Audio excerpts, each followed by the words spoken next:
I will give the committee section an opportunity to go and consult the transcript of the meeting and then complete that. Indeed, Honourable Kubai, you are correct that there was further participation in the meeting after the members of the opposition decided to walk out, and it needs to be reflected in the minutes.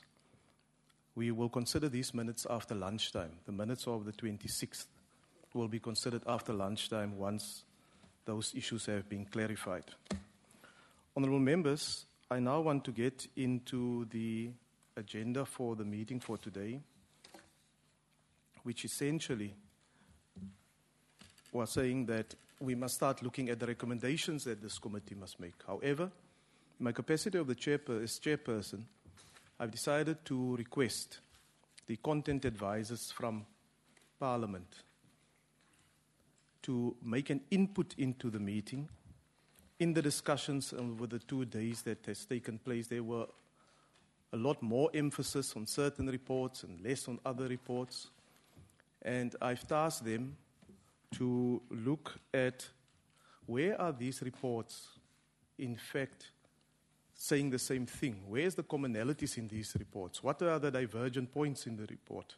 So that as we move into making recommendations, firstly findings and then recommendations, we are appraised of the work that has been done by them. I've also asked the content advisor that's working with the Portfolio Committee on Police to do exactly the same as far as the SIU is concerned, because there's been a lot of reference to the SIU and what the SIU is saying, what the SIU can do, cannot do, and so forth, so that we have clarity of purpose before we even start looking at the recommendations. Is there any disagreement with this approach, honourable members? We agree, Chairperson. I will now, thank you, honourable members, I will now ask the content advisor that was tasked to look into the areas of commonalities, divergent views, and so forth, to take us through the report, and thereafter we will open it up for further discussion, and then we'll ask the content advisor of police to do exactly the same. Can we start with the first one, please? Thank you, Chair. Good morning, honourable members, Chairperson. I was tasked to look at and to put something together on the commonalities and differences, specifically between the 2 reports that were discussed over the last few meetings of the committee, that being specifically the Public Protector's report and the report of the Special Investigation Unit on security improvements to the President's private residence at Nkandla. Chair, maybe there's a precursor needed about the 2 reports before we look at the specific commonalities and differences between the 2 reports. The first is that as soon as we compare reports that emanate from the work of different agencies and structures of government, it has to be done with a very firm understanding that they cannot be expected to reach the same conclusions. That would merely indicate that something does not seem right. Secondly,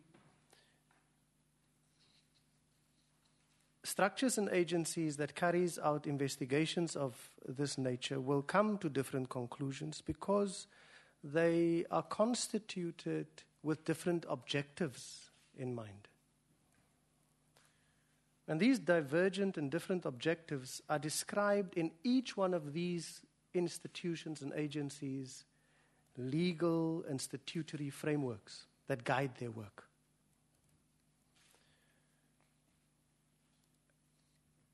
And we need to keep in mind, fourthly, that these types of divergent objectives very often suggest a particular methodology based on that statutory framework, and therefore influence the outcomes of such investigations.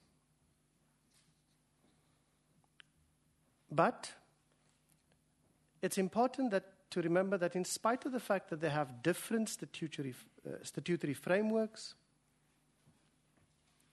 these agencies and structures are constituted in line with one founding document called the Constitution of the Republic of South Africa. So they will have commonalities as well.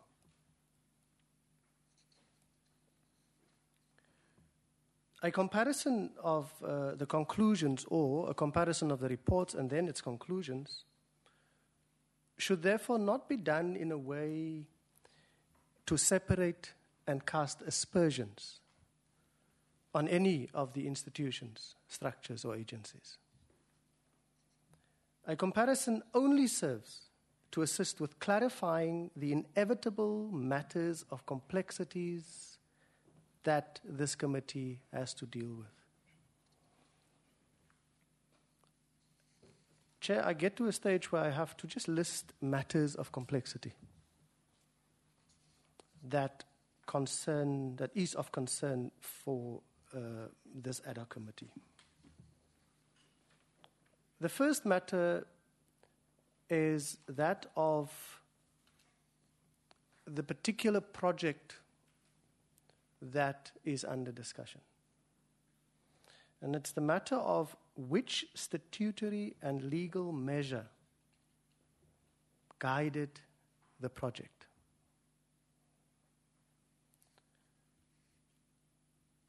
Now, I'm hesitating here, Chair, because I realize, and we have to keep in mind, that there is a third agency and a third report, which at a later stage, if Chairperson instruct, we can look specifically at.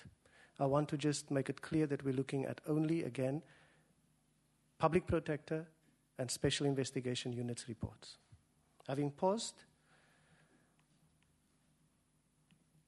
for the Public Protector, the statutory and legal measure that guided this project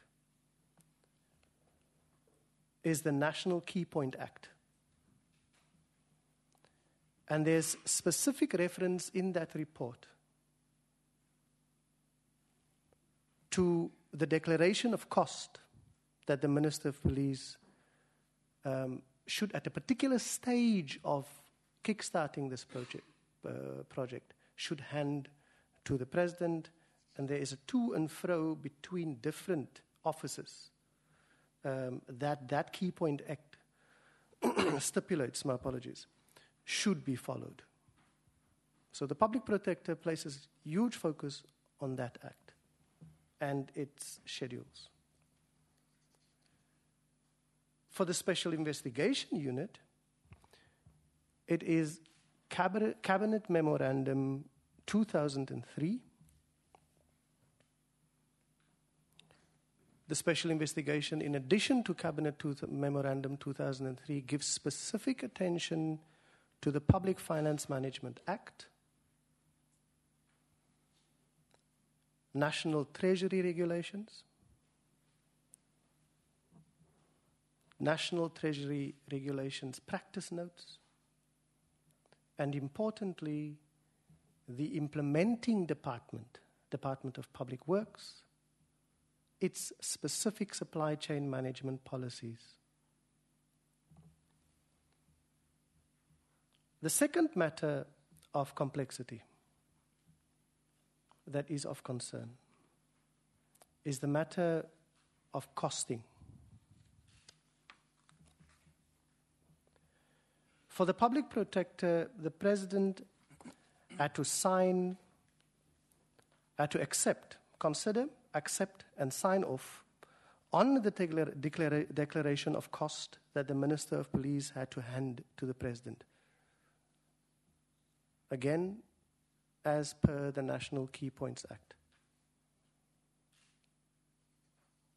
The Public Protector places substantial emphasis on, in addition to that, an internal document that apportions cost to, on the one hand, the state, and the other hand, the President. The actual internal document that is referred to has not been found.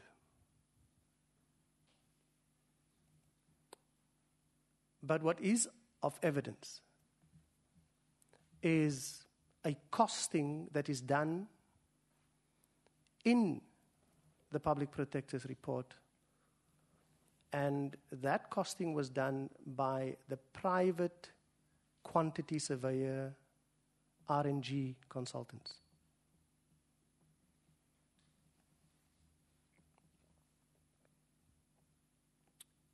We go to the SIU.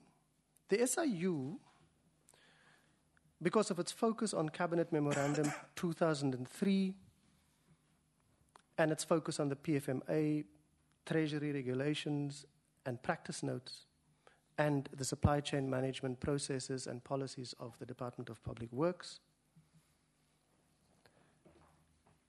refers to the specific cost for the project as drawn from the budget of the implementing department. So costing falls within the department that has to implement. And whatever is done there has to follow PFMA strictly. It has to follow national treasury regulations strictly, and supply chain management, and whatever other policies that department has in place to ensure proper financial expenditure.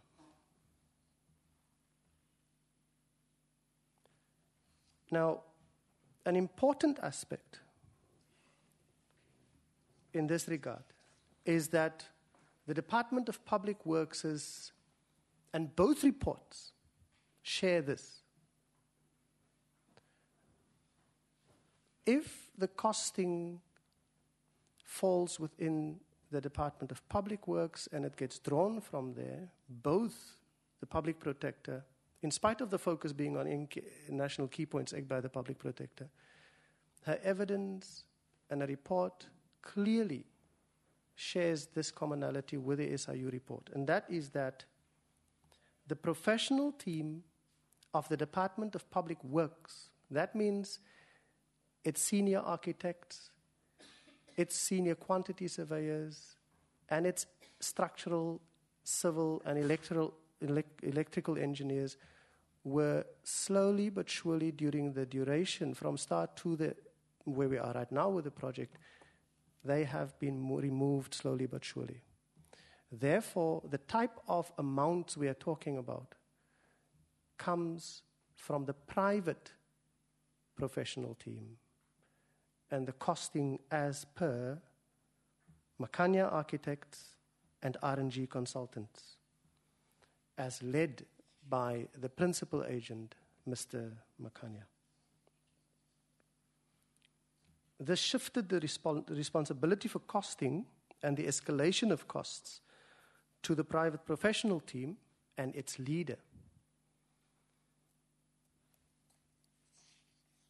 Now, a comparative reading of the reports show that the matter of costing can only be properly looked at with an understanding of and a focus on the actual contracting between the Department of Public Works and the principal agent.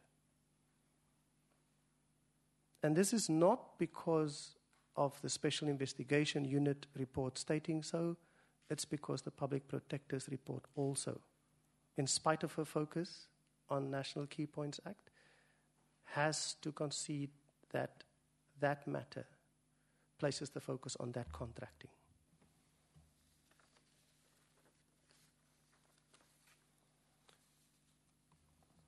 So, Chair, as I said as a precursor, there would be differences because of each of these institutions/agencies, different legal and statutory measures that put them in place. But the commonalities will be drawn at a particular stage because they are founded by the same constitution that gives us specific acts such as the Public Finance Management Act and others that ensures that when we work with state money, we work and do so properly. And that, I would suggest, is the reason why those two reports come together on the matter of that contracting.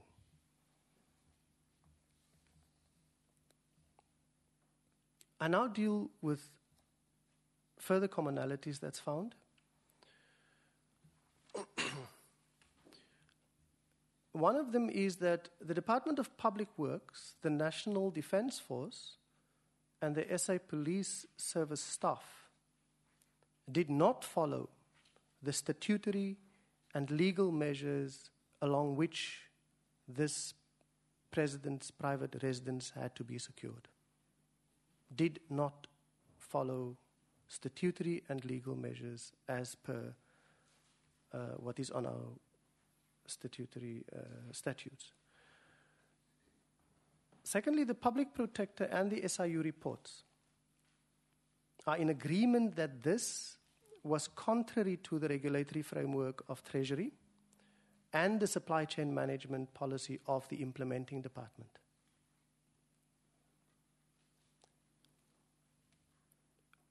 The Public Protector report and the SIU report has a slight difference of focus when it comes to this.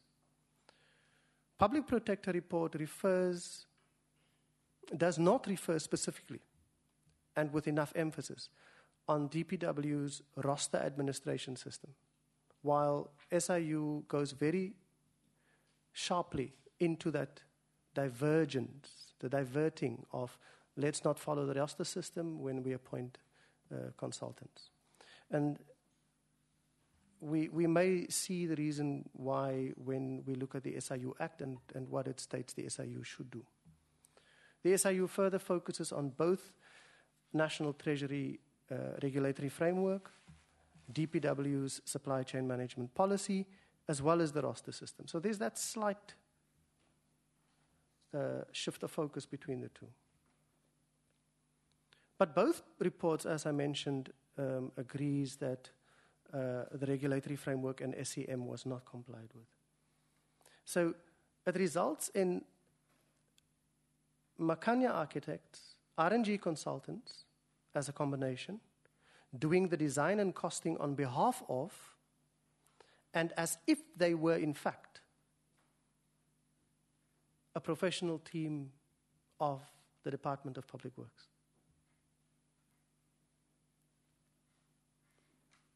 This process of handing over cost control to private consultants started, and the date is shared by both reports. It started with a request by the project manager of Public Works, dated 1 September 2009. Makanya and RNG was then appointed to ensure complete integration.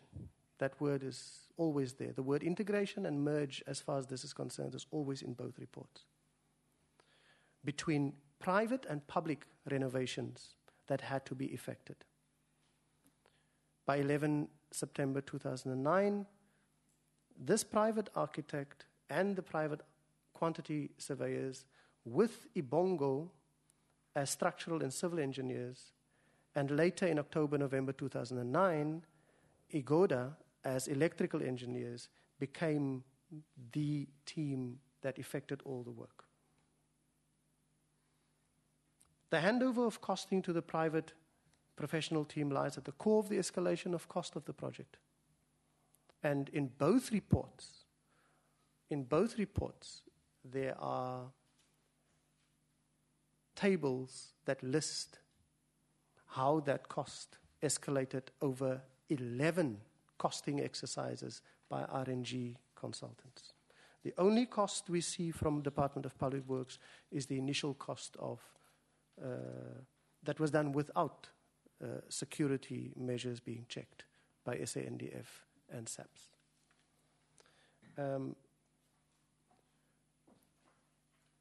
And then a final one, I think. The Public Protector and the SIU agree that non-compliance, and I've been saying that more than once, Chair, they agree that non-compliance with our regulations and our statutes lies at the heart of the project.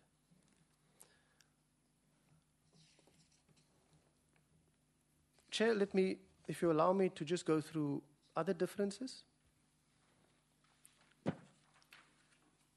As I said, my apologies. The first difference inherent in these reports is the origin of the investigation, of each investigation.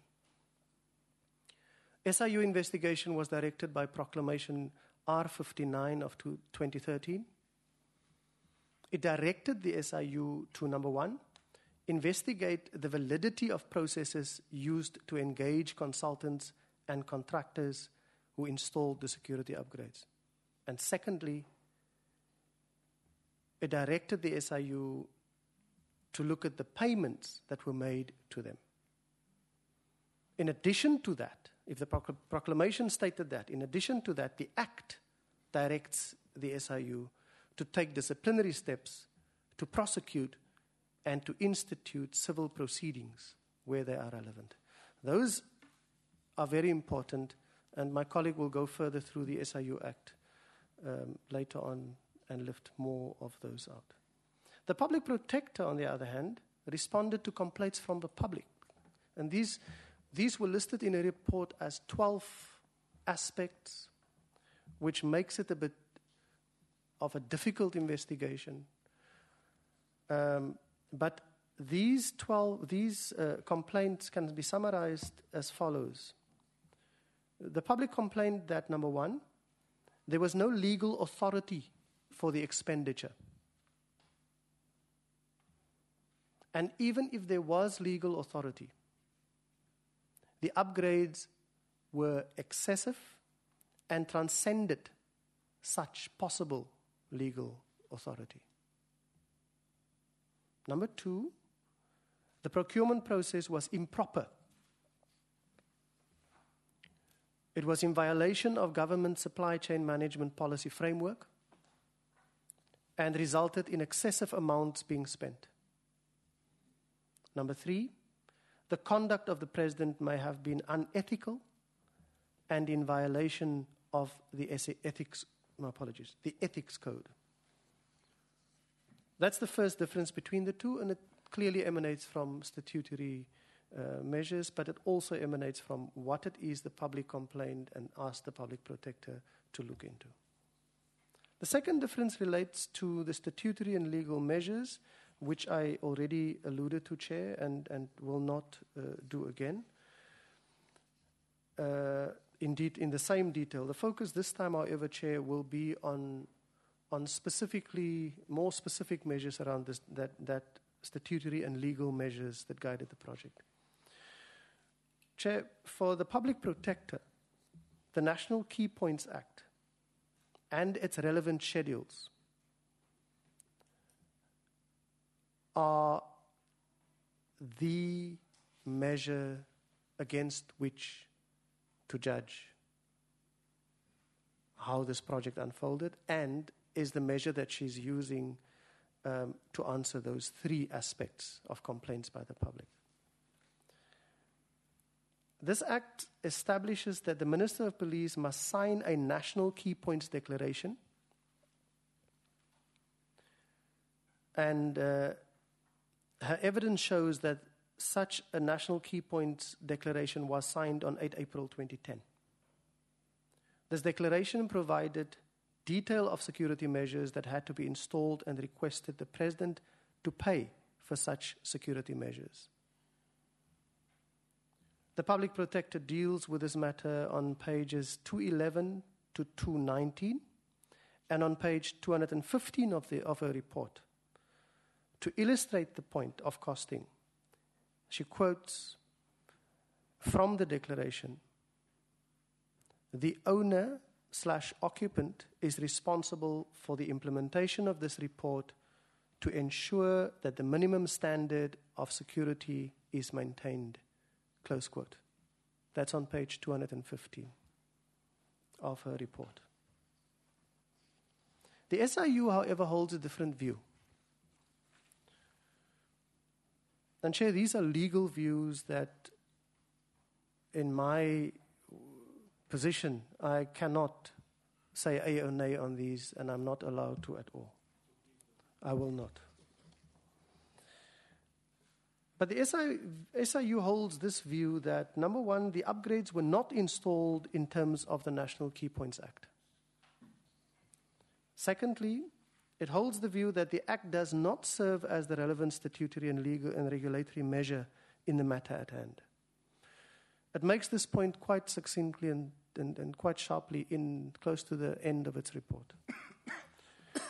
All measures were installed for the SIU in terms of Cabinet Memorandum 2003.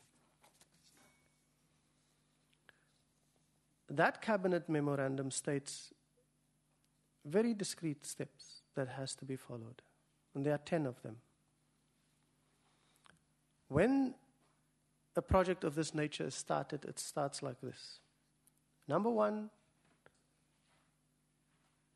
the presidency requests, puts in a request. Secondly, the SA Police Service, a specific section of that SA Police Service, does a threat analysis. That is the State Security Agency of the SAPS. Thirdly, SAPS and the State Security Agency formulates security measures that they propose.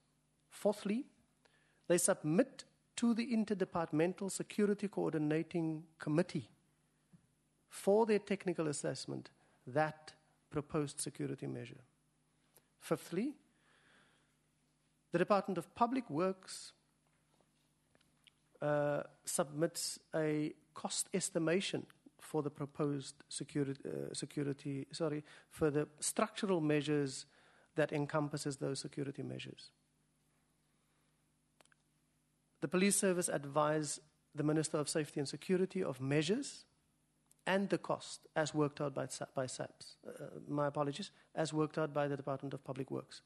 And at this stage, Chair, let me just say that it's the professional team of the Department of Public Works, the senior architect, quantity surveyor, structural and civil engineers, and even electrical engineers of the Department of Public Works that does that.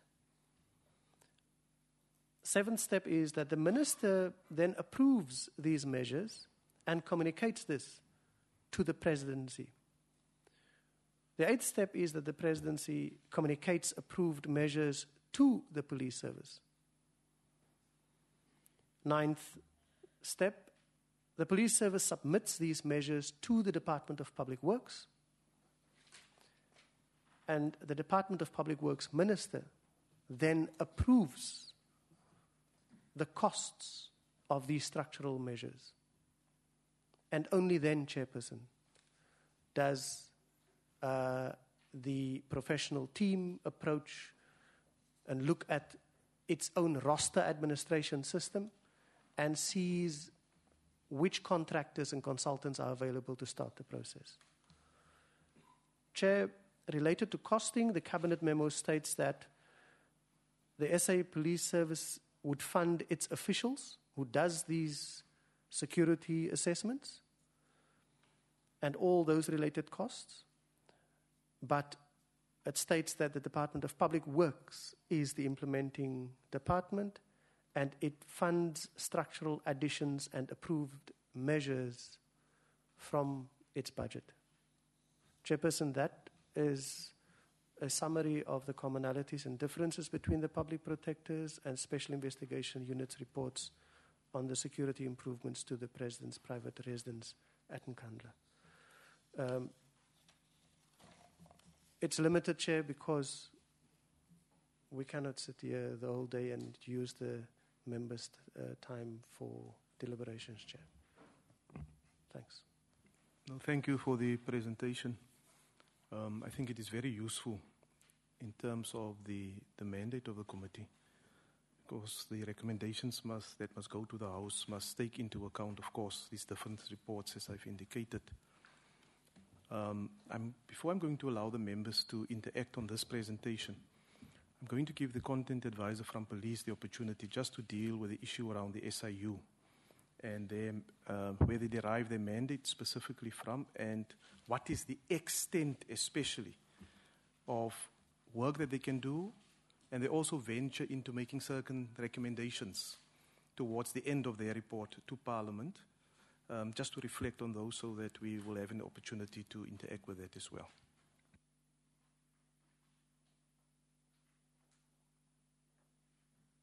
Thank you, Honourable Chair. Good morning, Honourable Members. Chair, if you read the SIU report, page 2 of that report states that the SIU Act requires the SIU to go beyond investigating. It says to take appropriate steps where such steps shall be justified by evidence to ensure officials are disciplined, persons suspected of criminal offences are prosecuted, and to institute civil proceedings to recover damages or losses that may be suffered by the state. Now, if you look at the legal mandate of the SIU that entitles the SIU to do that, it does go beyond investigations. It recovers money for the state as an institution. The SIU has been established under the Special Tribunals Act of 74 of 96, and it's intended to provide for investigating serious malpractices or maladministration in connection with the administration of state institutions, state assets, and public money.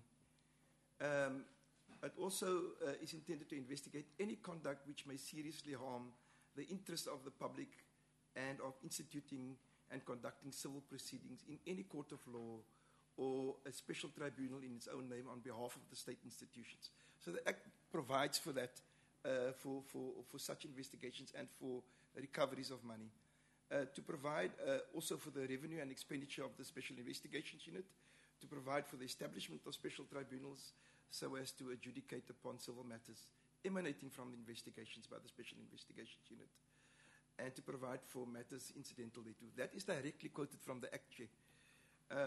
Some of the key dates was the Act was assented on the 6th of November 1996. It commenced in 20th November 1996. The regulations were gazetted on the 14th of March, and it was amended, 2003, and it was amended in October 2012, Chair. Now, with the establishment of the SIU, according to Section 2, just apologies for my voice, got an infection. According to Section 2, the President may establish a Special Investigations Unit by proclamation on the following grounds: serious maladministration in connection with the affairs of any state institution, B, improper or unlawful conduct by employees of any state institution, C, unlawful appropriation or expenditure of public money or property, D, unlawful, irregular, or unapproved acquisitive act, transaction, measure, or practice having a bearing upon state property, E, intentional or negligent loss of public money or damage to public property, F, offence referred to in Part 1 and 4, or Section 17, 20, or 21, insofar as it relates to the aforementioned offences of Chapter 2 of the Act, of the Prevention of the Combating of Corrupt Activities Act 2004, and which offences which was committed in connection with the affairs of any state institution. G, the unlawful or improper conduct by any person which has caused or may cause serious harm to the interests of the public or in a category thereof. I think that last clause, Chair, relates to anybody that's not an employee of the state. Can you just hold? Can you just hold for Sure. me? May I just request that when you take photos that you just switch off the flash, please. I see you've taken a beautiful selfie of yourself at the back, but your flash went the other way. So I don't know what the value of your flash was. And I hope you share that selfie with us. Continue. Thank you, Chair. 3, the proclamation referred to in subsection 1 must set out the terms of reference of the Special Investigations Unit and such particulars regarding the establishment of the Special Investigations Unit or Special Tribunal as the President may deem necessary. That's what the Act says. 4, the President may at any time amend a proclamation issued by him or in terms of subsection 1. Now, its mandate and function is encapsulated in Section 4.1, Chair, and that is, A, to investigate all allegations regarding the matters concerned, the matters that we've raised in the preceding section. B, to collect evidence regarding acts or omissions which are relevant to its investigation. So, contrary to other investigations units, they actually collect evidence, court-ready evidence, that they can use in the prosecution of such offences. And then they can also see, institute and conduct civil proceedings in a special tribunal or any court of law for one, any relief to which the state institution concerned is entitled, including the recovery of any damages or losses and the prevention of potential damages or losses which may be suffered by such a state institution.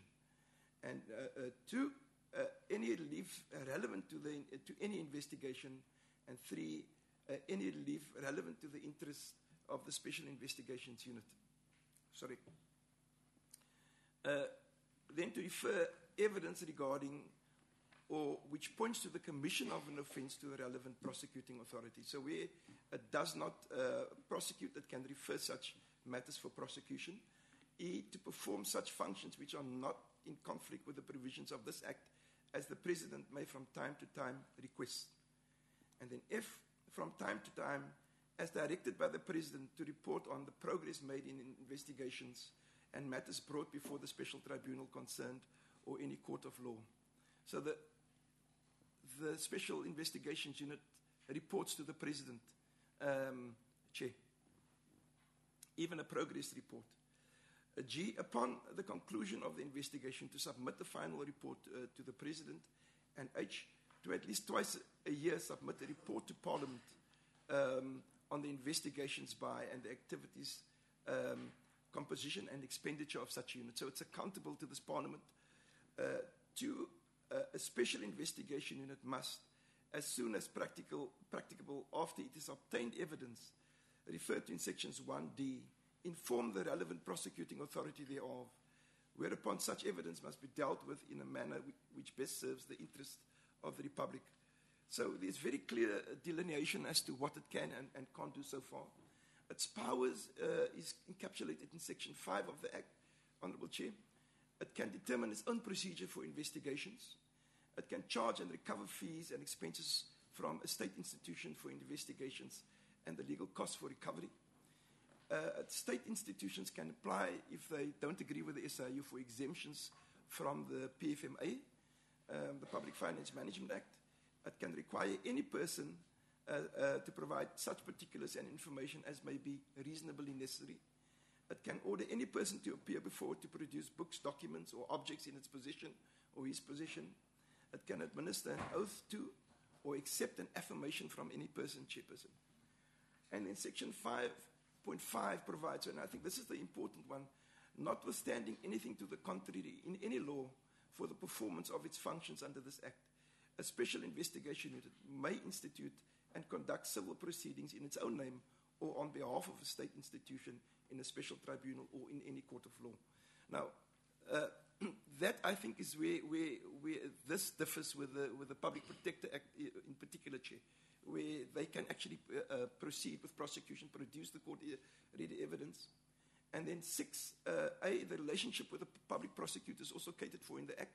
It says, upon the establishment of a special investigation unit, the head of such a unit must provide the public protector with a copy of the proclamation referred to in Section 2.1. My colleague has already spoken to about the proclamation. B, the head of the special investigation unit may refer any matter which, in his or her opinion, could best be dealt with the public protector to the public protector and to the public protector may, if he or she deems it appropriate, refer any matter which comes to his or her attention and to which falls within the terms of reference of a special investigation unit. Now, if you recall, Chair, in the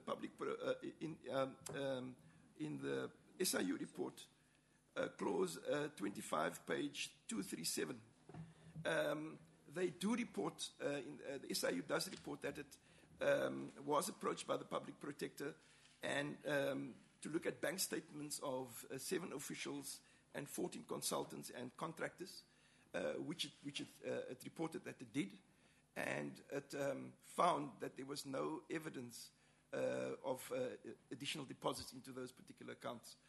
That's what it did report in the SIU report.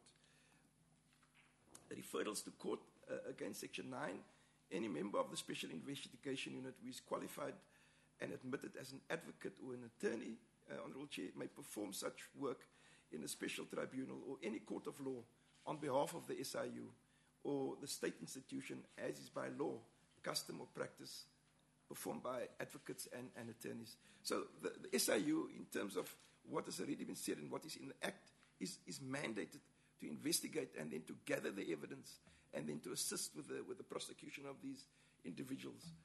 There are other provisions in the Act, and I'm not really going to go through all the other provisions that are relevant to this particular deliberation, Chair. Section 5 provides for the delegations and powers and functions of the head of the SIU. Section 6 provides for the entering of premises by the SIU and the removal of documents and books and objects. Section 7 then provides for the composition, what is needed for the composition of a special tribunal. Section 8 provides for the powers of such a special tribunal, what they can and can't do. And Section 9 provides for the procedures for evidence. Section 10 provides for the tribunal to be open to the public, and Section 11 provides for regulations. Section 12 then provides for offences and penalties. And then Section 13 to 15 provides for liability and funding of the SIU, and the application of the Act to commissions of inquiry, where there are such commissions of inquiry. So, Chair, if you look at it, the Act in its current form mandates the SIU to do the necessary to recover state money, where it's been lost, where it's been obtained in an irregular manner. And I think if you read the SIU report and all the recommendations that they make, what the SIU report does differently is that it lists the individuals that it's investigated, and it indicates whether there must be a criminal or a departmental sanction attached to those individuals. So you can see the format that the report is taking is already preparing the ground for court-ready evidence, and that's the difference with the SIU report. Thank you, Chair. No, may I thank the two content advisors from Parliament who were assigned to assist the committee during its work. We've got the reports. There's a few issues that I've noted, but I first want to give an opportunity to the members of the committee to raise matters, to get clarity around certain points, so that we can engage in the discussions. I will now recognize any member who wish to ask a question or want to deal with a specific matter that has been raised. Honorable Kubai, Honorable Maseko, Honorable Biekman, and the Honorable Macheka. In that order, please. Chairperson, thanks. I think for me, mainly, the presentation has really reconfirmed, because going through the reports, you'd have noted most of these issues that they are raising. But what I appreciate more is around the deliberation on the SIU mandate and its responsibility. Because that assists, because at times we get to get derailed in what we want to say, or we tend to go into political space and forget about the constitutional mandate of institutions and what they've done. So I think for me, it's not questions, Chair, but just to appreciate that clarity in terms of the role and the importance of SIU and the need for us to continue to appreciate institutions that are fighting corruption and crime within our country. But more again, which I need clarity on, I think there is one. Because there's something that I could have, maybe I heard wrongly. The issue of cost, because it came across as if you're giving to the content advice, you're giving an impression that the original costs come from the professional team. I'm not so sure if that's what you said. But just to be clear in terms of that process, how the cost came about, because there's something that I had and it was a bit worrying. I didn't pick it up in the reports.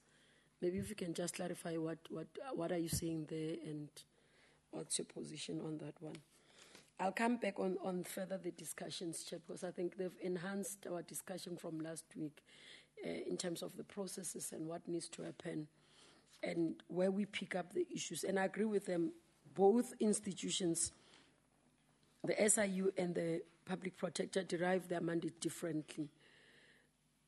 but their work can be observed differently because it's to enhance our work as well.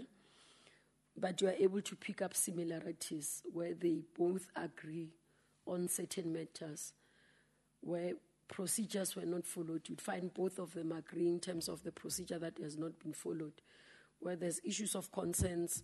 And I think later when we start going into detail, I hope, Chair, that we go into detail once we have done with the discussions, when we look at some of the issues that they are flagging, their findings, that we are able to systematically, as Parliament Committee, look at those things. What are they saying? How do we pronounce ourselves? How do we find ourselves as Parliament Committee to be able to ensure that there is accountability? Because I think that's what is important. I think I'll come back on a number of issues later, Chair, as part of discussion, but I just had those two things for them. Honourable Maseko. Thank you very much, Chairperson, and thank you to the two content advisors. I think the clarification and simplification was very useful, and it really now broadens one's horizon and on some of the issues. On the SIU issue, there is a relationship with the public protector, with SIU, the public protector and the special investigating unit. They do have a relationship.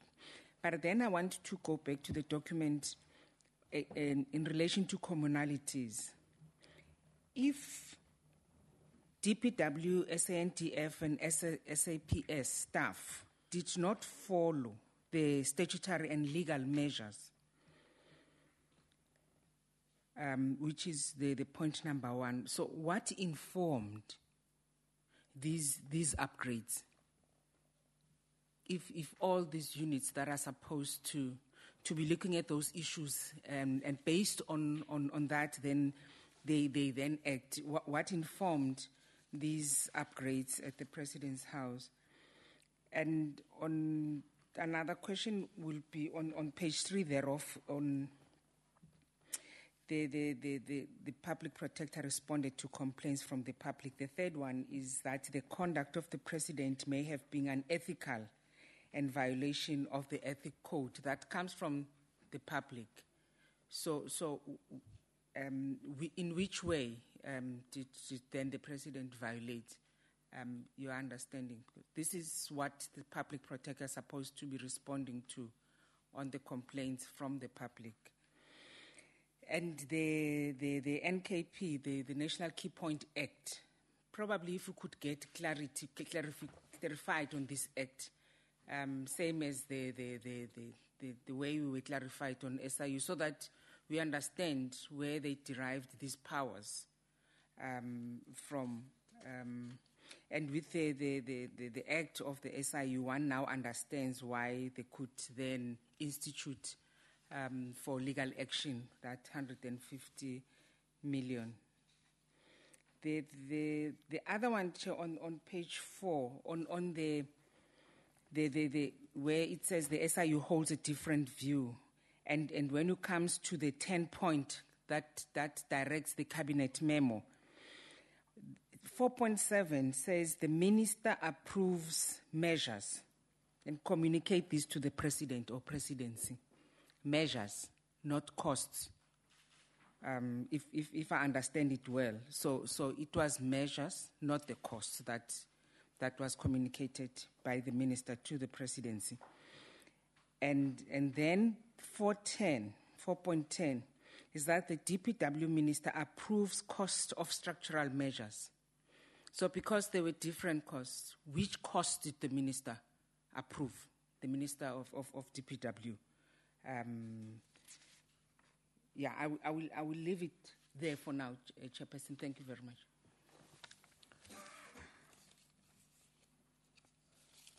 The Honourable Beekman, I hope the content advisors, you will answer that as far as you possibly can. Okay? I think the member has flagged certain issues which cannot necessarily be responded to in terms of the task that they had at hand. Honourable Beekman. Yeah, thank you, Chairperson. Thank you for the a submission from the content advisor and the legal advisor. Maybe just to get a sense on the whole question, it's also raised in the 10 steps. The question of security measures, non-security measures. I mean, it's also in all the reports, the debate and the question about what is security, non-security. Now, in terms of the 10 steps, you've got the SABC and the State Security Agency involved doing their job. Now, the question is really, what is the basic level of expertise? Also in terms of the miss, maybe, that what is the basic expertise expected from the team or individuals who do that specific security analysis, threat analysis?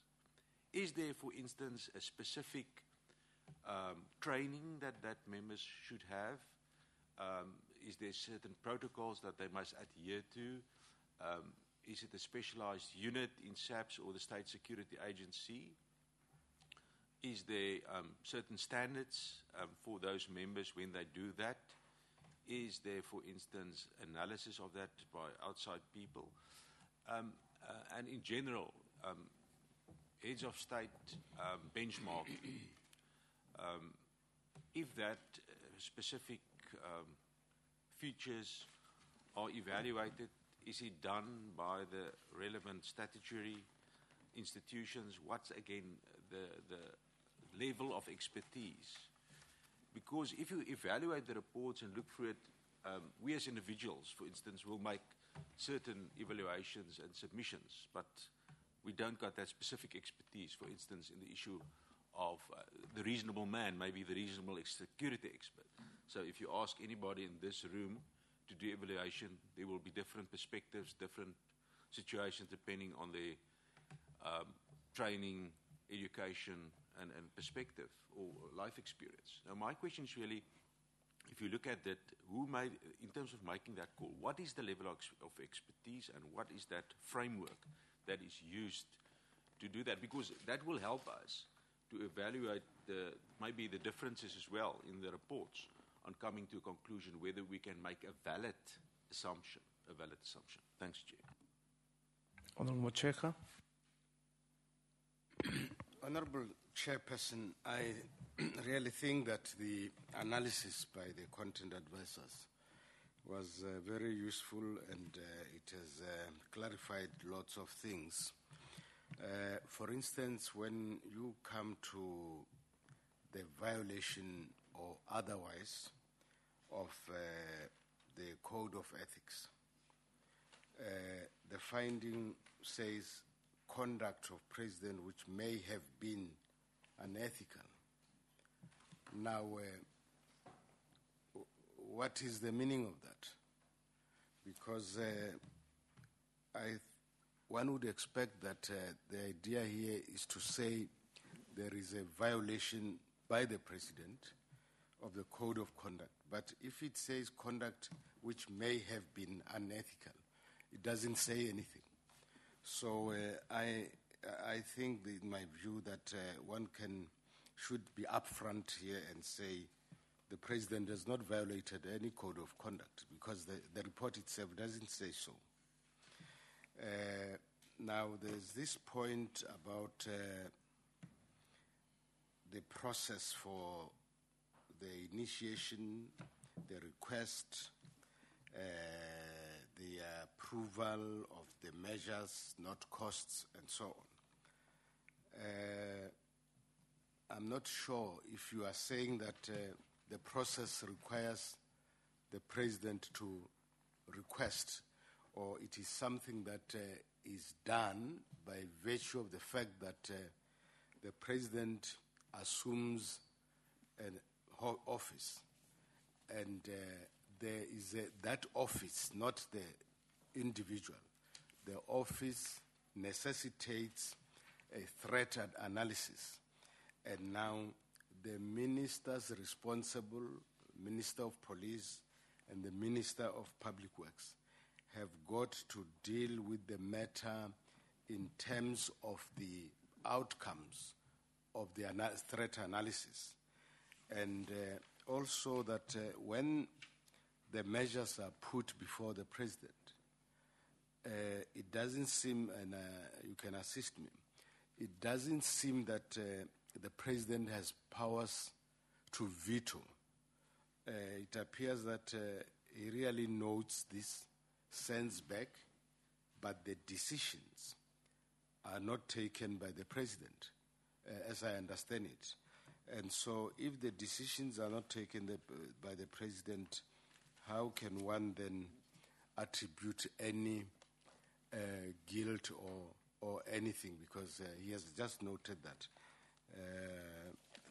So I think we, in my view, when we deal with these matters, we must be able to be upfront and say, this is the position or not the position, and that not let matters hanging.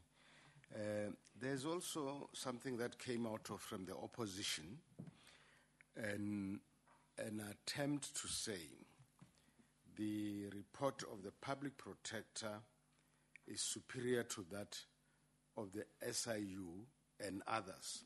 But from your input, it is quite clear that the SIU derives its powers, like the public protector, from an act of parliament. And now what the president does is simply to implement legislation, and that comes from the Constitution, that Parliament make laws, the executive implements. So I'm not sure if I understand the matter correctly, that by issuing the proclamation, which assigns duties to the SAU, which flows from legislation, you can't, as the opposition say, that the SAU report is therefore an executive report and it's inferior to the report of the public protector. So I hope you'll clarify us further on that. The other issue is the way the determination was made, whether, for instance, the chicken run,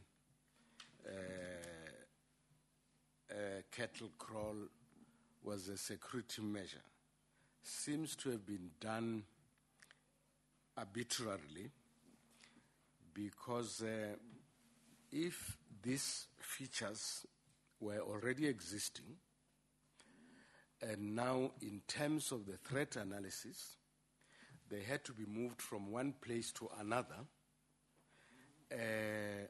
in terms of that finding.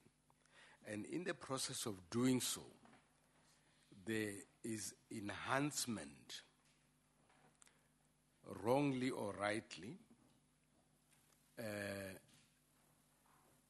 which enhancement resulted from the actions or omissions of the project managers. How can one then come and say such enhancement constitute an undue benefit to the president? Because if you come to that conclusion would require a determination of guilt on the part of the president. And in my view, it cannot be correct to say an enhancement which was not authorized, which came about as a result of an omission by someone or an error of judgment by someone, is constitute guilt on the part of the president, and therefore that the president has something to pay. But in short, I'm really just saying that you have clarified us, and this is very useful.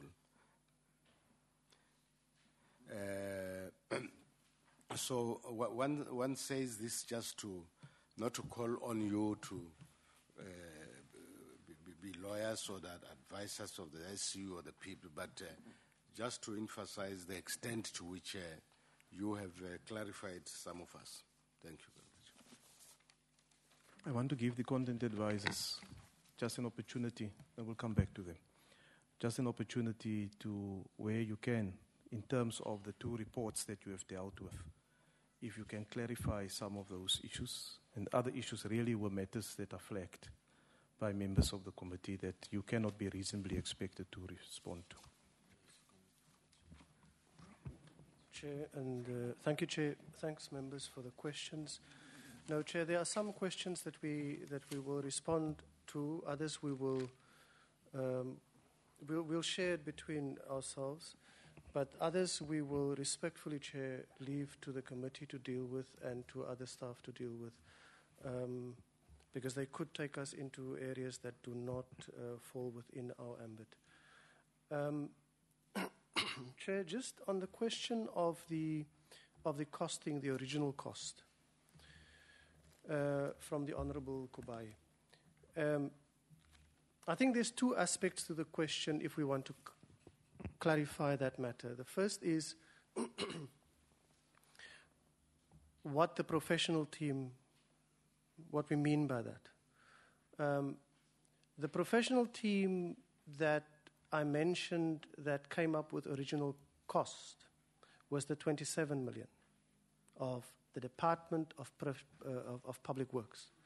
Their professional team came up with an initial cost, and they came up with a costing, and it sort of relates to the Honourable Mochega's question about the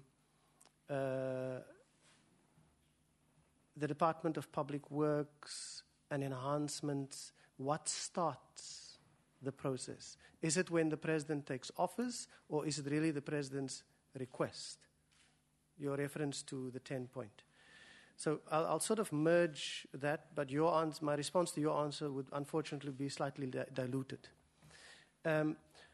The professional team that I referred to was that of the Department of Public Works' senior architect, the project manager, the senior quantity surveyor.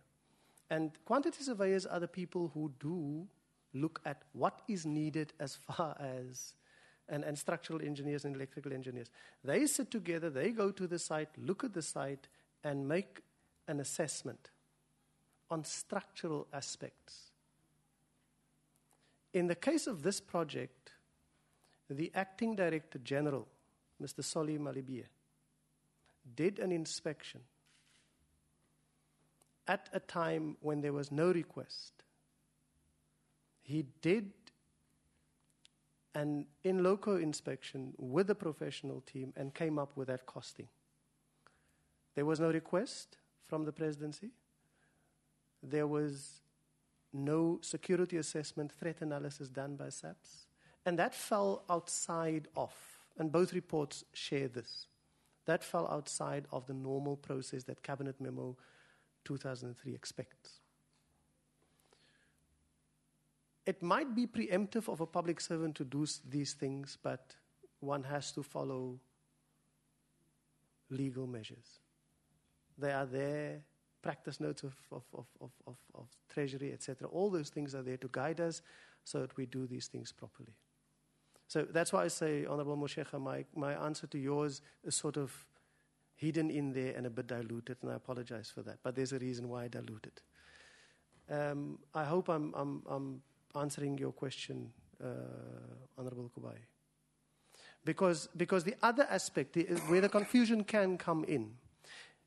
It can come in if we look at the amount of cost that was done, the costing exercise that was done by the private professional team, R&G Consultants, who is the quantity surveyor that was principally guided by assessments inside that private professional team.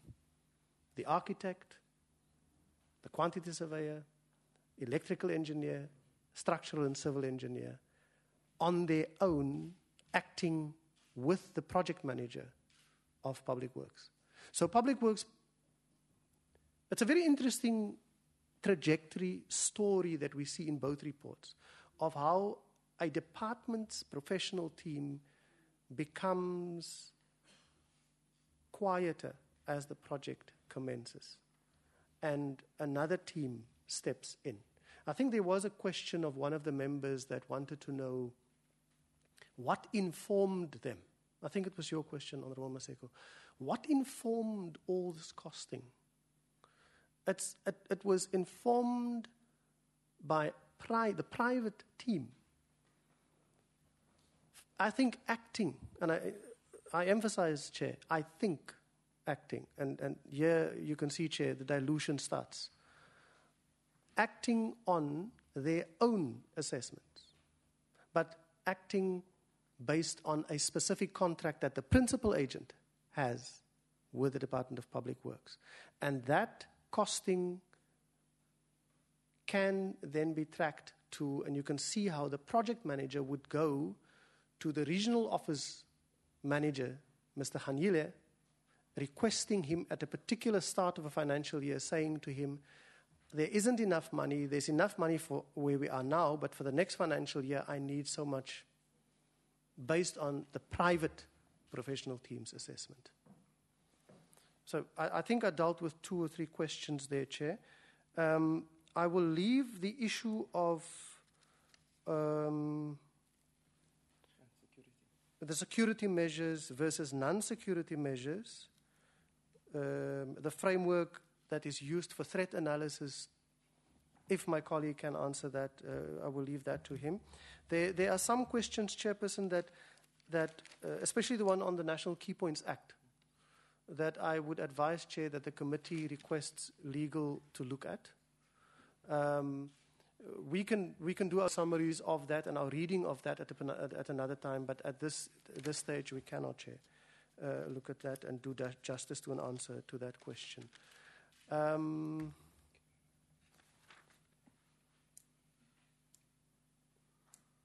Chair, yeah, that is really my response to those questions. Thank you, Chair.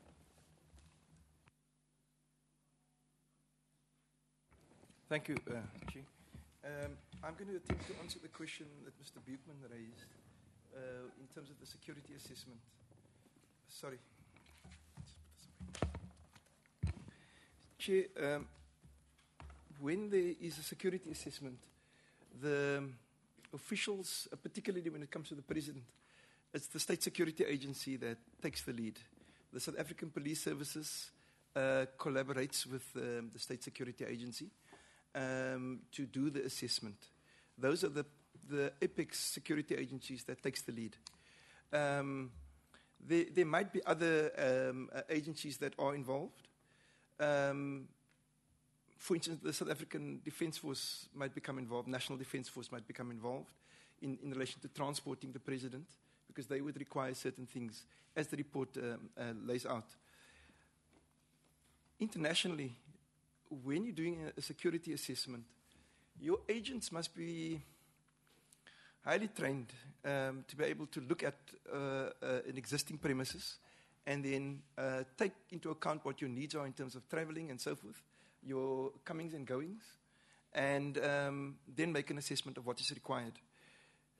Basically, you must be trained to see the invisible if you're talking about security. What's not visible to us in the public and what's invisible, a good security agent would be able to look at that facility and then be able to make recommendations thereof. And there is also, for state officials, the minimum information security standards in relation to how they ought to conduct themselves when it comes to dealing with information. Those are not for state security agents only, but for all government officials, really. The recommendations is then taken to the Interdepartmental Security Coordinating Committee that makes a final recommendation on what ought to be approved and what's not approved. Thereafter, that recommendation then goes to DPW, and they must then implement the infrastructural changes. But the security-related changes, for instance, personnel, that then becomes a respective departmental issue, for instance, defense or police or so forth. So that's all that I want to to respond to at this stage. I'm not sure that I can respond to the other questions because it is a bit of a legal nature, and also we wouldn't be straying into that area. Thanks. Well, thank you for the responses. There was a follow-up question from the Honourable Mocheka, the Honourable Maseko, then the Honourable Ngobo, and the Honourable Dlakude. In that order, please. Now, Chairperson, I correct me if I missed the point, but I seem to understand from the analysis that there was a kind of outsourcing of authority. And now outsourcing authority to the principal agent and his and contractors. Now, if that is so, and the principal agent and his contractors used the authority to enhance the value of what they are now seen by the public protector as non-security measures, on what basis can one come to talk about unjust enrichment by the president?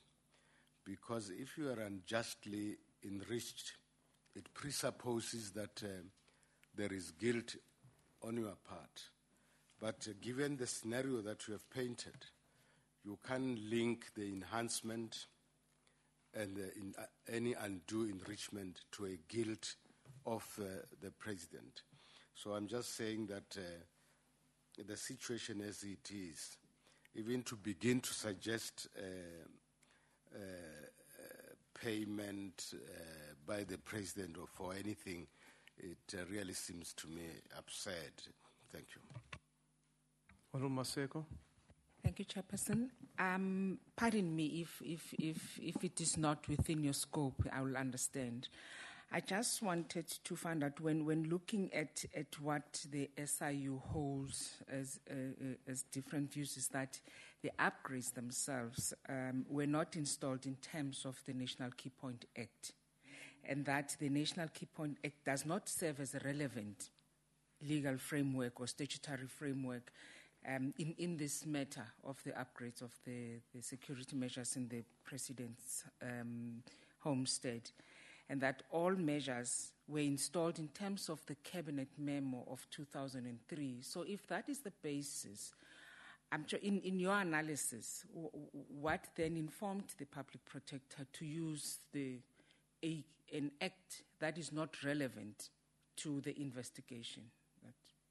Thanks. As I said, that it's up to you. Thanks. Chairperson. Chairperson, thanks to allow me to put this question, but allow me also to put it all the same because Honorable Masego has covered it. But my angle is, as much as the advisors are saying we must see the legal people to deal with national key points, it is important to raise it at the same time because the public protector took her investigation around the national key points as well as around the departments.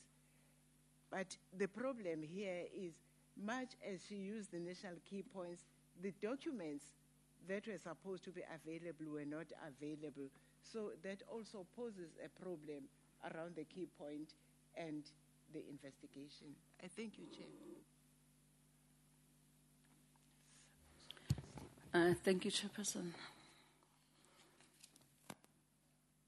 Chairperson, if I may be allowed to use my vernacular language, I'll then summarize what I mean by that.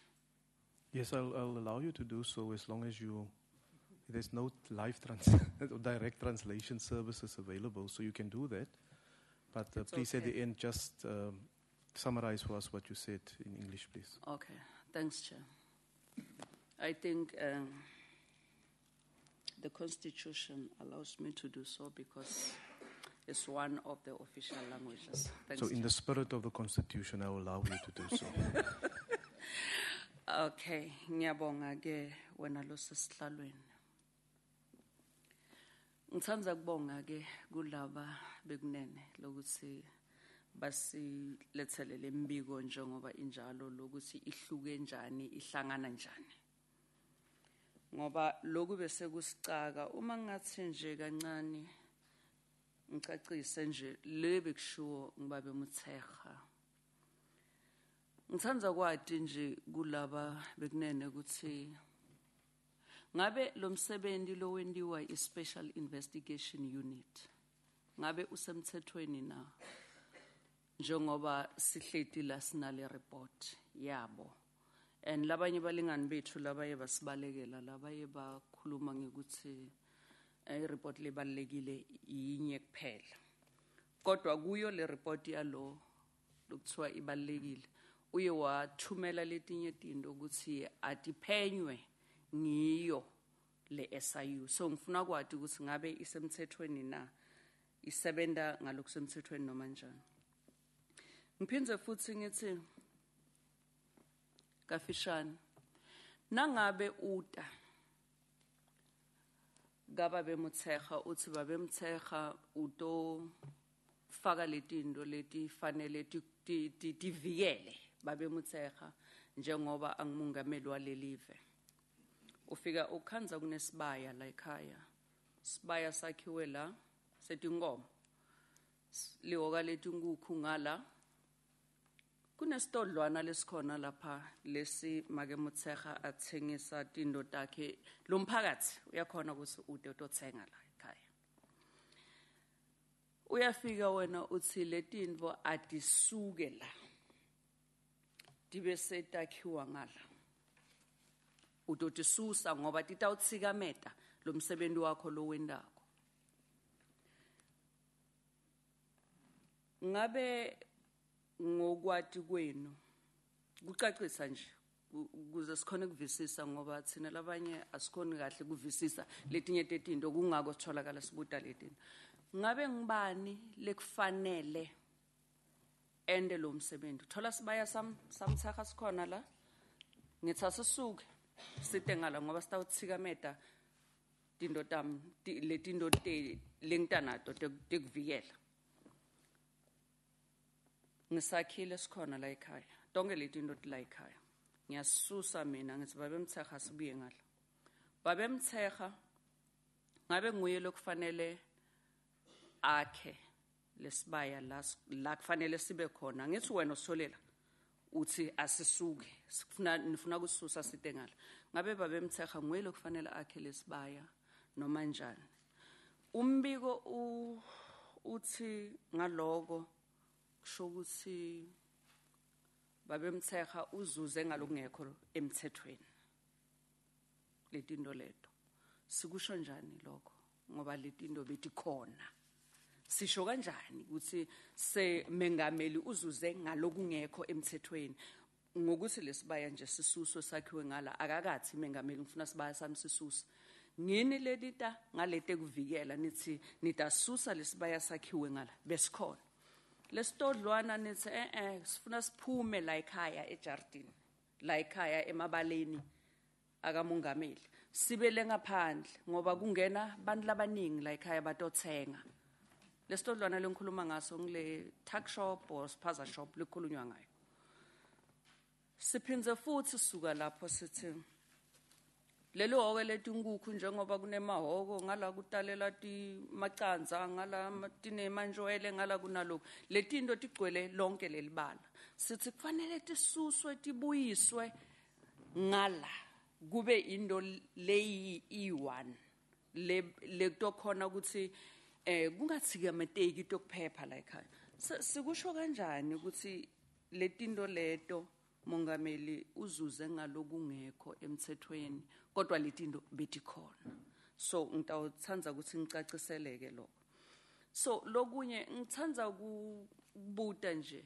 kafishane ukuthi ngabe kube khona kuhlolwa kahle kokuthi kube khona abantu labafundzele lo msebenzi wokuthi bahlole kwekuthi ngabe lokhu lekufanele kutofakwa letinto tekuphepha tamongameli lekufanele tivikele mengameli la ekhaya ngabe kwendekile lokho na nangabe kungendekanga ngisho njengoba nibuka lama reports njengoba nathi siwabuka thina sesibonile ukuthi kuna kwendekeni kodwa ngifuna nje caciselwa ngini ukuthi ngabe kwendeke njani lapho ukuthi kube khona abantu laba bafundzisekile kahle ukuthi bafundzele lo msebenzi wokuhlola letinto ukuthi vele lokhu ngilo lokufunekako ukuthi kwendeke lo sesihlalweni babe Frolic kuna lama reports special ikakhulukati le ya mvikeli wesive ithi kube nekungenelela kakhulu kwalaba baphethe laba semagunyeni ngisho baphathiswa mphathiswa nelisekela lakhe baye bangenelela kuletindo leti betendeka lapha kamongameli ngabe letindo leto lesithi siyakuvuma ukuthi akuhambisani nale ministerial handbook leya lelibhukwana lele baphathiswa lelishoko ukuthi kuyini lokuzuzwa ngibo kuyini lokufanele kungazuzwa ene lelibhukwana lelo lisho kahle kamhlophe ukuthi akufanelanga la baphathiswa basonzele la kuletino sikusho kanjani ngokwenu nje nima advisors kungeni lenisi nizama kusiluleka ukuthi mongameli bekufanele ati ukuthi kwendekani emntini wakhe uma sisho njalo ngabe asitihlangahlanganisi na ngisho le report mayisho njalo ukuthi umongameli bekufanele ngabe ube ngilomuntu lo ati ukuthi kwendekani kakhe ngaloko bangeke aphule lo mthetho walelibhukwana lelo na ngiloko lengicela ukuthi nisicacisela Honorable Chairperson, shortly I was saying that what the Honorable Mutsecha was saying about the cattle crawl, the chicken run, the tuck shop, and all that, those things were there in the president's homestead. Those things were there, those features were there. Then the security, those who are responsible with security said, no, these things must be moved and put this side because like the crawl, everyone was using the very same entrance and the cattle were using the very same entrance. So this crawl must be moved from this side to this side because there will be an obstruction of the security measures around this homestead. And also the chicken crawls and where the chickens were laying eggs and where the chickens were put with their chicks, those things were scattered all over the homestead. Then those people who said these things will obscure the security features, so they must be put somewhere. They decided to build one thing which will be used to put all where the chickens will lay their eggs, their chicks, and everything. So they moved that. The spaza shop also was there. So because people were coming in and out of the president's homestead to buy whatever, because that spaza shop was serving the community, then they decided, no, this will be a problem to the security of the president. Then the spaza shop, they decided to build it outside. Then how do we say the president and his family unduly benefited on this one? I just want maybe their understanding in this regard when they compare the reports. Because when you say this thing must be moved to that side, you must be responsible for that.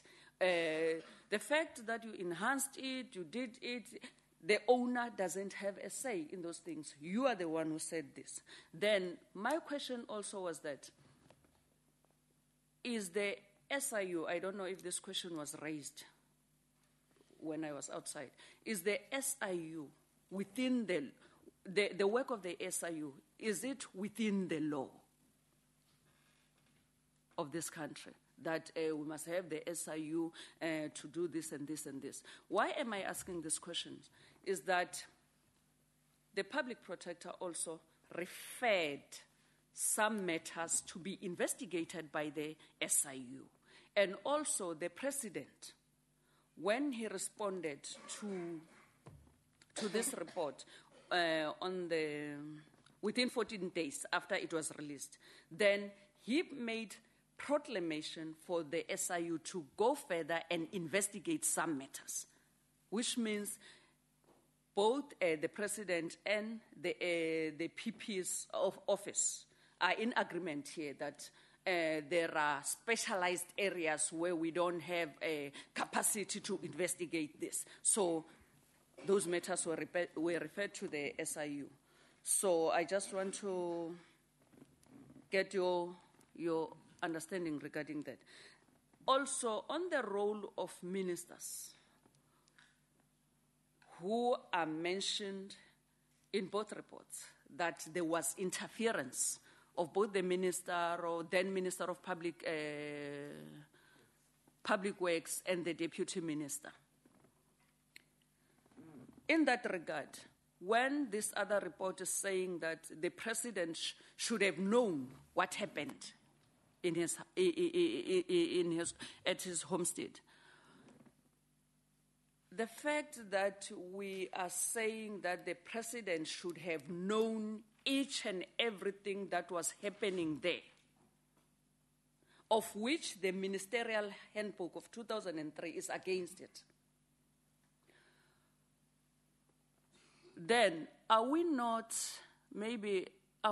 contradicting ourselves there to say that the ministers were not supposed to get closer to what was happening there? Then, on the other hand, we say the president should have known what was happening. Then, for him to know each and everything, to ask, today, what are you doing? Yeah, I want this there, or what, or all those things that we expect him to have done. Are we not really are these reports contradicting each other there? What exactly is the ministerial handbook saying? Because from our own understanding, it says ministers must not interfere in anything that is being done at their houses, or the president mustn't interfere. Then we are saying he should have known what was happening. Chairperson, those are the clarities that I want to know. Thanks. The Honourable Beekman. May I just indicate, Honourable Dlakude, that some of the questions that you've raised were answered whilst you requested to be outside. Also, the issue around the legal authority of the SIU was dealt with. Honourable Beekman. Yeah, thank you, Chair. Maybe with regard to, again, the question, thank you for the responses with regard to the matter of security assessment and the departments that are responsible therefore. And also looking at the 10 steps in the cabinet memo, and I mean, part of our task as committee is to look at maybe more recommendations, maybe coming with more steps, because it's very concerning. If you look at page 119 of the SIU report, on both the SABC assessment and the SINDF assessment. And the SIU says in paragraph 145, the picture that emerges from this foregoing is this: the totality of requirements that had to be met to ensure the safety of the president was contained in different reports or lists. There was no coordinated effort to determine what all the requirements were. Perhaps most worryingly, no consolidated list have been compiled. In fact, it appears that no such list was compiled by any of the departments or indeed by the consultants. So, Chair, it's quite clear then, in terms of responsibility, in terms of the security assessment, threat and analysis, coordination, we as a committee really will have to look at maybe additional recommendations. Because if you look at the PP's report as well as the SIU report, although there's recommendations for the various departments, one of the gaps here is the coordination of this whole role of security. And I think that's a matter that we will have to look at going forward. Although we're not there, it's quite clear from this report we will have to go there. Honourable Kubai, you will be the last one before we break for lunch, and I'll give the two content advisors where they are in a position to comment, just to comment. Thanks, Chair. I think for me, it's mainly that I wanted to say that we're already getting into the discussions that I don't think that the two gentlemen would be able to get into. But just to say, because I would want us to get into the situation where we start debating and discussing the issues that have been raised. For example, you'd find that what they are flagging for us, I don't have questions for them, but what they're flagging for us is that the two reports or the two institutions are deriving, or I expect, for example, the PP says that the project was done under the National Key Points Act. The SIU report says that the project was done under a cabinet memo in terms of the steps. So I would want us to get into the space where we start looking at these issues intensively as the committee, to be able to look at what could have been the issues. I mean, for example, I would disagree with SIU where they speak about the issue that the president needed to have, because according to the SIU and the steps that to be followed, it means that the president or the presidency should request the process. Whereas in terms of other processes, or in terms of the legal framework and how SABC and SNDF operates, we didn't have to wait. They would have to say based on the assessment. So there are certain things that really we've got to look at from our side as members of parliament, but as also if there are policy gaps that we need to start looking at and say, what are the gaps that we are identifying and therefore that needs to be addressed.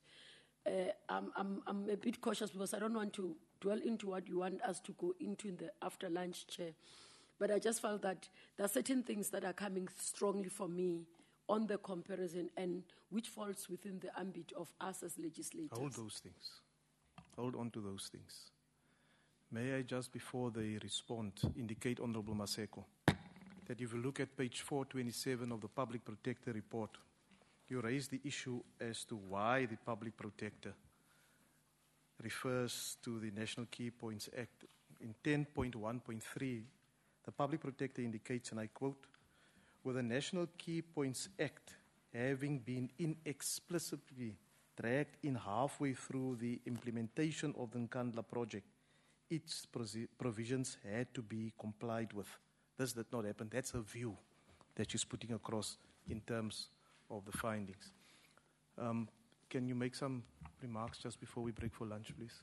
Chair, when you referred to that one, Chair, you almost answered and clarified some of what I wanted to clarify. But there's another point, Chair, that I think we must just add to that specific issue of the National Key Point Act. And that is the reliance on the National Key Points Act is with a specific focus on cost, on the matter of complexity that I raised at the beginning of cost as a matter of complexity that this committee needs to look at.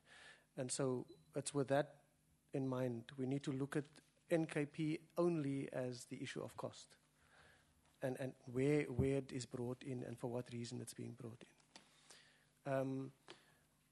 Just, Chair, another point of clarity that I think is important is the matter of the 10 steps that I referred to the end of my presentation.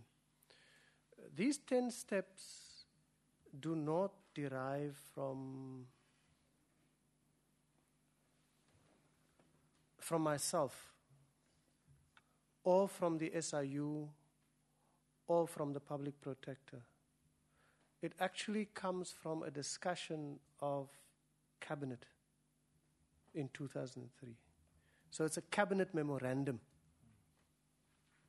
And it's a Cabinet memorandum that, because it comes from Cabinet, these are steps that has to be followed. And these steps must be followed with the Public Finance Management Act, with the supply chain management of the Department of Public Works, and with other measures such as the Ministerial Handbook. That's the one point of clarity, Chair, that that needs to be made. But just to go to the issue of the president or the presidency, because that's the office through which the president functions in matters like this.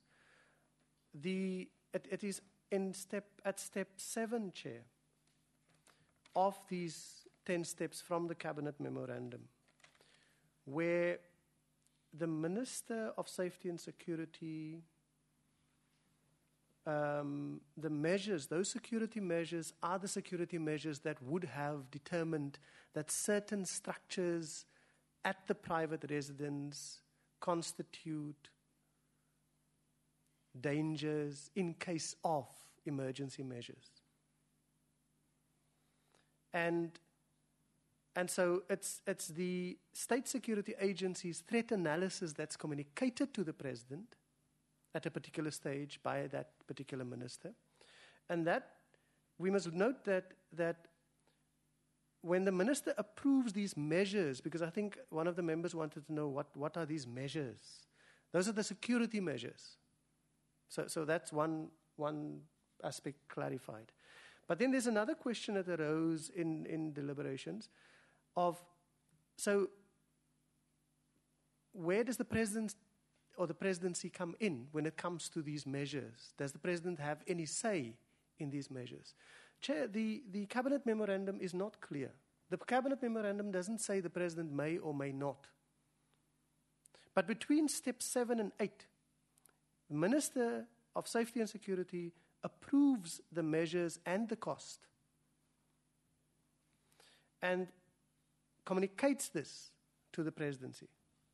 And then in 8, Chair, the presidency communicates approved measures to SABC. Nowhere does it say the president may or may not. So it's something that the committee may need to get clarity on. But that is that matter clarified. Just, Chair, on the issue of alleged interference by ministers, the Public Finance Management Act is very clear on these issues. The executive authority does not interfere in the accounting authority. Those are two aspects, two concepts to keep in mind. The Director General is the chief accounting officer, and therefore the Director General, from the Director General down, they are responsible for the budget and the programs of that department and for specific measures such as your supply chain supply chain management measures to be followed. The executive authority does not involve themselves in that. So that's why I'm saying those are alleged involvement of those ministers and the deputy minister that's referred to in both reports. And we can look at those both reports. Remember both institutions or state, both the Public Protector's Office as well as the SIU. These reports are based on investigations and exhausting long interviews with people as well as combing through documents. And one can look at those findings. At the end of it, it remains alleged interference. Chair, I try to cover as much as possible, but members can always call us to order to give more clarity. Thank you. Just to add for information purposes, I won't be long. I agree with Please don't be. No. Chair, one must just take into account in terms of what Honourable Buchman raised, the policy gaps that are there with security agencies. You have to take into account that security agencies jealously guard their territory. And that sometimes causes problems because they don't share information with one another and so forth. I think the intention of the legislation here is to get people to work together, and maybe that is a real policy gap. Who takes the ultimate responsibility, and what are the other agencies' role in accounting to one agency? So that is a real policy gap that must be dealt with. Now, we are going to break for lunch now, but there's just one issue that consistently comes up in front of the discussions is the issue of who does the determination in terms of what is appropriate state security processes to be followed when securing the residences of the president, members of the executive, and so forth. And unless I'm wrong, you can clarify it with me after lunch, is that in both reports, I do not see, even in the final determination of security and non-security items, the presence of that relevant state security arm in determining what is security and non-security. In fact, in one report, I think it's of the public protector, it refers to work done and costing done by R&G consultants. R&G consultants that was also involved in the project. Later, the determination of what is security and non-security. Am I correct? We'll discuss the matter after lunch. We'll adjourn now for lunch and we will come back at, it's now 1:10. We'll start at 2:15. Lunch is being served for everyone present here in the Marx Building restaurant, and you are invited to attend. Thank you.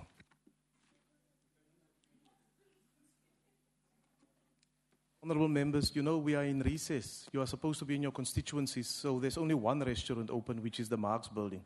If it's too far, then I guess you'll have to skip lunch.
We will proceed with the work of the committee in line with the resolution from the National Assembly to report back to it by the 24th of October in the task that has been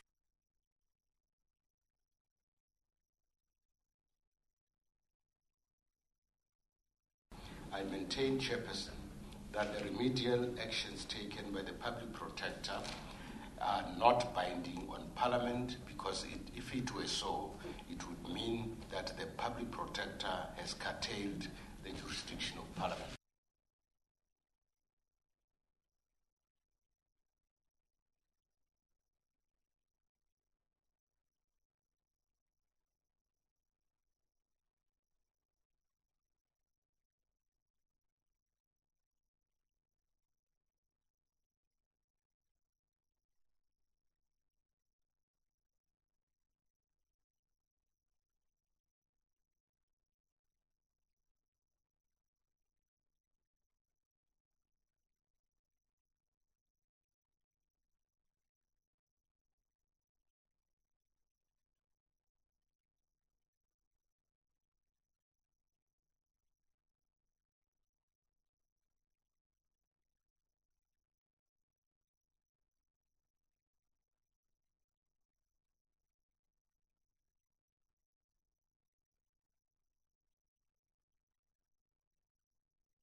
We will proceed.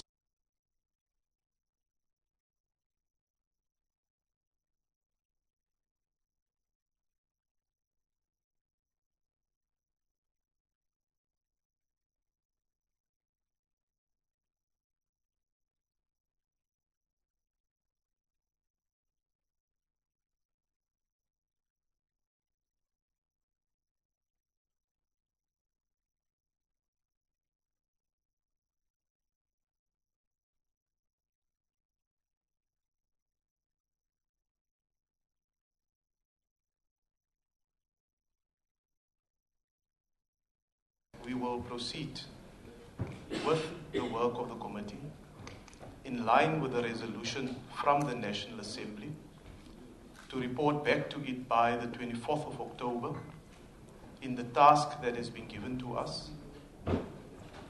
And we will continue doing so as long as the meeting correct. I maintain, Chairperson, that the remedial actions taken by the public protector are not binding on Parliament, because if it were so, it would mean that the public protector has curtailed the jurisdiction of Parliament.